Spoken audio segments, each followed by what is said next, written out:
Hello traders and investors, my name is Pavan Kumar Sahu and you are watching Indian trader Pavan. आज की video में हम analysis करेंगे गेल इंडिया लिमिटेड का और जानेंगे कि क्या इसकी एंट्री, क्या इसका स्टॉप लॉस, क्या इसका टारगेट हो सकता है और आप भी सीख सकेंगे कि कैसे किसी भी स्टॉक का एनालिसिस कर सकते हैं। तो चलिए शुरू करते हैं। तो जैसे कि आप देख पा रहे हैं, चार्ट पे एक 1 वीक का टाइम फ्रेम लगा हुआ, टाइम ग्राफ लगा हुआ है। 1 वीक के टाइम फ्रेम पे हम जब देखते हैं, यहाँ पे ये स्टॉक जब लॉकडाउन के बाद से अप ट्रेंड में है, ठीक है। यहाँ पे सपोर्ट लिया, यहाँ पे सपोर्ट लिया, ये चैनल बना हुआ है, पैरेलल चैनल, इसमें मूवमेंट हो रहा है, ठीक है। तो इसमें क्या रीज़न है कि इसमें हम बाय करेंगे, बाइंग अपॉर्चुनिटी क्यों है, इसके क्या क्या रीजंस हैं। यहाँ पे मल्टीपल रीजंस हैं इसके लिए कि इसको यहाँ बाय क्यों करें, ठीक है।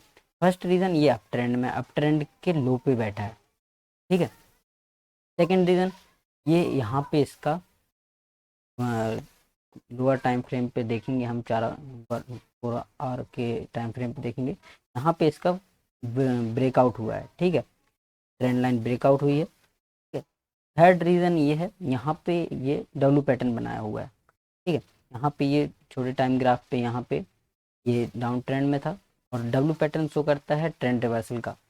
तो ट्रेंड रिवर्सल यहाँ से होगा तो ये डाउन ट्रेंड में था, यहाँ से अप ट्रेंड हो सकता है, ठीक है। तो ये यहाँ पे बाइंग के रीजंस हो गए कि हम क्यों बाय करना चाहिए। और यहाँ पे आप देखेंगे एक और रीज़न है, यहाँ पे ये मल्टीपल टाइम्स सपोर्ट ले चुका है 125 के आसपास और यहाँ पे अभी 4-5 महीने से ये साइडवेज चल रहा है, ठीक है। तो यहाँ पे हम देखेंगे ये हमारा हो गया ये रीज़न बाय टू बाय, ठीक है, ये अप ट्रेंड में। अब कहाँ बाय करें, ये दूसरा क्वेश्चन आता है, ठीक है। तो यहाँ बाय करने के लिए अगर कहीं भी ब्रेकआउट होता है तो ब्रेकआउट होने के बाद हमें जहाँ पे, जैसे यहाँ ब्रेकआउट हुआ था, यहाँ से जो ये रीटेस्ट के लिए आता है, जहाँ से ब्रेकआउट हुआ है वहीं तक रीटेस्ट होता है, तो वहाँ के आसपास हम अगर बाय करते हैं तो हमें क्या है, स्टॉप लॉस भी कम पड़ता है। जैसे कि अगर हम ब्रेकआउट के बाद लें, यहाँ पे चढ़ने के अब ये चढ़ ही जाएगा ऐसे सोच के लेंगे तो हमें बहुत बड़ा स्टॉप लॉस देखने मिलेगा। इसलिए जब एक बार रिवर्स रीटेस्ट करने आता है वहाँ पे हम अपनी पोजीशन बना सकते हैं। तो यहाँ पे हम 141, 142, 140 के आसपास हम यहाँ पे अपनी पोजीशन बना सकते हैं, ठीक है। तो अब हम बात करेंगे टारगेट क्या होना चाहिए, ठीक है। टारगेट, चलो पहले हम बात कर लेते हैं स्टॉप लॉस की, क्योंकि स्टॉप लॉस और रिस्क रिवॉर्ड की बात हो जाएगी फिर। तो इसका स्टॉप लॉस कहाँ होना चाहिए, जैसे आप पहले देखें ये 3 से 4 बार इसमें ब्रेकआउट हो चुके हैं। तो ब्रेकआउट हुआ, जैसे इसमें मार्च में जो ब्रेकआउट हुआ था, उसके बाद जो मार्च के जो ब्रेकआउट के पहले का लो होता है वो कभी भी टच नहीं हुआ है। ब्रेकआउट होने के बाद जो लो था वो कभी क्रॉस नहीं हुआ। पहली बार भी हो गया, यहाँ पे सेकंड बार यहाँ पे ब्रेकआउट हुआ, यहाँ पे रीटेस्ट हुआ, यहाँ पे ये लो को ब्रेक नहीं किया है। यहाँ के बाद थर्ड टाइम यहाँ से ब्रेकआउट हुआ था, यहाँ पे रीटेस्ट के लिए आया, यहाँ पे पोजीशन बना सकते थे। ये कभी क्रॉस नहीं हुआ है लो, ब्रेकआउट के पहले का लो। जैसे ही इस बार जो ब्रेकआउट का लो है, ब्रेकआउट के पहले का लो है, वो है 129 पे, ठीक है। 129 पे है, देख सकते हैं आप, 129 एग्जैक्ट 129 पे लो है, ठीक है। यहाँ पे हम अपना स्टॉप लॉस रख सकते हैं। आपको रीज़न भी समझ में आ गया कि स्टॉप लॉस यहाँ पे हमने क्यों रखा है, 129 का हम स्टॉप लॉस मान लेते हैं। और जैसे कि आपने एंट्री साइज ले ली 141 पे, तो 129 पे स्टॉप, मतलब कि 12 रुपीज़ का आपका स्टॉप लॉस हो जाता है।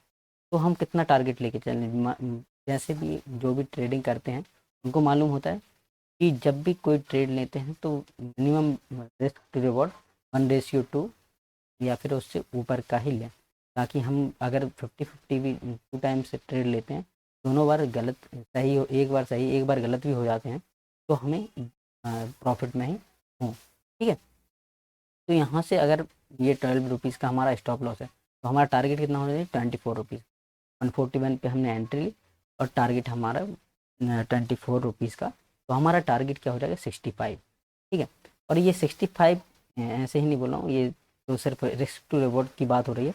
बाकी ये टारगेट क्यों होना चाहिए, इसके रीजन्स ये हैं कि यहाँ पे मल्टीपल टाइम्स यहाँ से ये ब्रेकआउट करने की कोशिश कर चुका है। ठीक है, यहाँ पे सपोर्ट है, यहाँ पे ब्रेकआउट, अब ट्रेंड में है ये स्टॉक पहली बार। ठीक है, अभी ये 3 बार ट्राई कर चुका है 170 के ऊपर क्लोजिंग देने का, पर ये अभी तक हो नहीं पाया है। ठीक है, तो अब क्लोजिंग दिया था पर फिर से आ गया था। ठीक है, अभी 170 के ऊपर इसको अगर ये ब्रेकआउट देता है तो इसके बाद जैसे हम बड़े टाइम फ्रेम में देखें तो इसके बाद 170 के बाद एक ही रेजिस्टेंस आता है जहाँ पे ये 200 का टारगेट है।